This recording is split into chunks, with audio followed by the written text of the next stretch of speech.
Ladies and gentlemen, if you've ever wished your lawn chair had horsepower or fantasized about conquering a muddy cornfield in what looks like a wheeled church pew, do we have a time machine for you? Feast your eyes on the Holsman High-Wheel Runabout, an automobile so old-fashioned it makes the Model T look like a self-driving spacecraft. This was the car for farmers who didn't trust banks, roads, or possibly the concept of speed itself. Before we kick this crankshaft into gear, make sure to hit that subscribe button like it's 1903 and you just spotted your first internal combustion engine. Supporters of this channel keep me from having to moonlight as a docent at the Wagon Wheel Museum of Greater East Nowhere. Now then, rewind your pocket watches to 1902. America was growing fast. Roads were still mostly suggestions, and the motorcar was more of a curiosity than a necessity. Enter Henry K. Holsman, a Chicago-based architect who looked at a horse-drawn buggy and thought, "You know what's missing? Explosions and chains." He founded the Holsman Automobile Company and began building what would become the definitive high-wheeler, a type of car designed to roll over ruts, rocks, and the occasional overly curious chicken.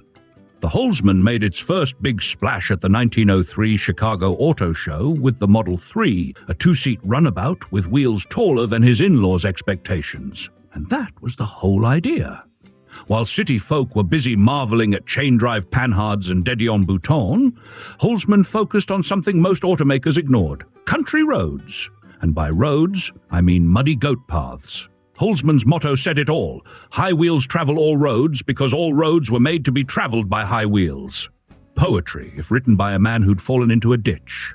At its peak, Holsman was the king of high-wheelers, producing around 2,400 units between 1903 and 1910. That might not sound like much until you realize the competition included Sears, yes, the catalog store, and a company called La Petite, which sounds like a French bakery, but tried its hand at automobiles. Holsman's best year was 1907, with nearly 750 vehicles rolling out, presumably very slowly, onto the American frontier. Now, let's dig into the mechanical magic. The Holsman's power came from a horizontally opposed two-cylinder engine mounted under the seat.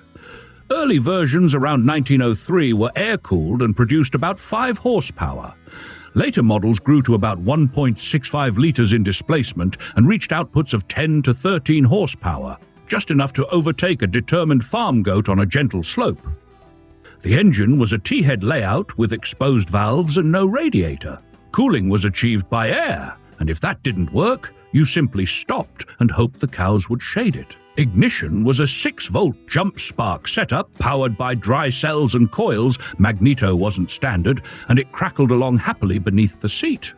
The transmission was primitive but clever. A single hand lever controlled nearly everything. Pulling it back engaged forward gear via rope drive, easing it back applied the brake, and pushing it forward threw the car into reverse using a friction pinion. In essence, one stick to rule them all. Early models used hemp rope to transfer power, but this slipped in the rain, so later versions used a steel chain drive to the rear wheels. Still no differential, of course. Who needs tight cornering when your top speed is 18 miles per hour? The suspension consisted of full elliptic leaf springs front and rear, mounted above solid axles. This gave a surprisingly cushy ride, unless you hit a rock, in which case your fillings filed for divorce. Brakes were minimal. Hand-operated shoes bore straight onto the solid rubber tires. It's braking in the sense that yelling "whoa" is also braking. And oh, the wheels! The crown jewel of the Holsman was its comically oversized wooden spoke wheels, about 44 inches in the front and 48 inches in the rear.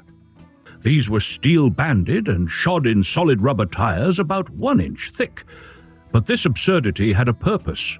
The huge diameter let the car hop over rocks, creeks, or the remains of your optimism after a Midwestern winter. Size-wise, the Holsman Runabout was smaller than it looked. A 1903 Model 3 measured just 105 inches, long 267 centimeters, with wheel wheelbase around 60 inches, 152 centimeters.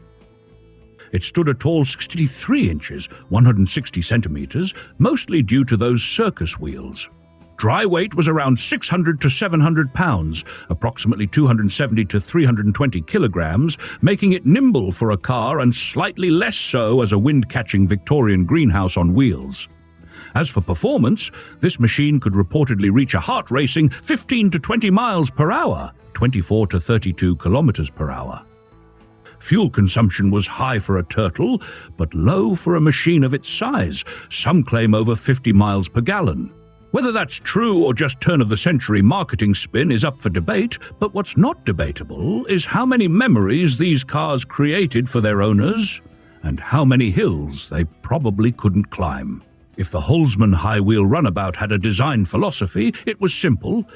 Why improve the horse cart when you can motorize it? Everything about this vehicle screams utility over elegance. The tall, spindly wheels were less an aesthetic choice and more an answer to the Midwest's ongoing war with mud. Its body was basically a Spartan Victorian parlor chair on springs, covered with leather that could double as a shoe repair kit. And that wasn't a design flaw, that was the point. The Holsman was meant to reassure farmers that their newfangled automobile wouldn't run off like a spooked stallion at the sound of a combustion pop. While other cars of the era flirted with curves, gleaming brass grills, and exaggerated hoods, the Holsman stuck to straight lines, flat panels, and utility-focused layout. The canvas top offered token weather protection, but don't expect luxury. If it rained, you still got wet, just slightly slower. The lack of a windshield ensured every bug in a 10-mile radius would meet your forehead.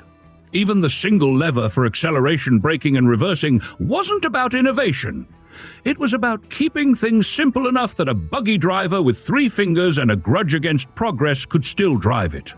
Compared to its contemporaries, the Holsman was both ahead of its time and hopelessly outdated. In 1903, it made perfect sense. Roads were worse than some politicians' excuses, and the car's high clearance gave it access to places other cars feared to tread. Against early models like the curved-dash Oldsmobile or the Stanley Steamer, it was competitive, not in elegance, but in reach.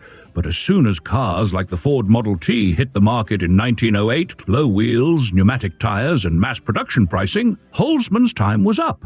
Henry Holsman famously refused to modernize. Pneumatic tires? Too fancy. Smaller wheels? Blasphemy. More horsepower? Only for city slickers. As a result, while Ford sold hundreds of thousands of Ts, Holsman's production withered. Still, the Holsman left its mark. It was the pioneer of high-wheelers and arguably the face of rural American motoring before roads became civilized. Over 20,300 were built, and while we don't know exactly how many survived, estimates suggest just a few dozen remain today. Museums like the Henry Ford and the Lumen Museum house examples, and they're treated with reverence, like fossils from a mechanical Jurassic period. Now let's talk money. Back in its day, the Holsman was decently priced, around $675 in 1903, equivalent to roughly $25,000 to $30,000 today. By 1907, the price climbed to around $700 to $800.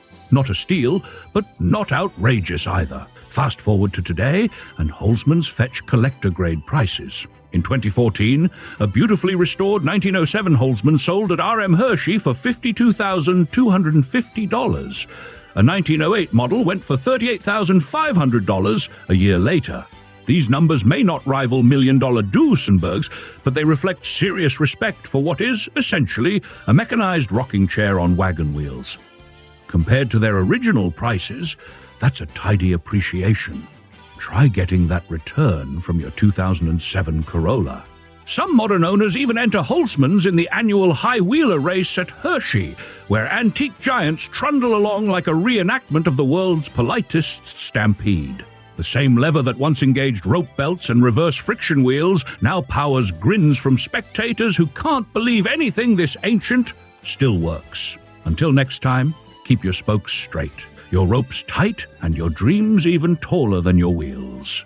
And don't forget to subscribe, unless you're still holding out for a horse to make a comeback.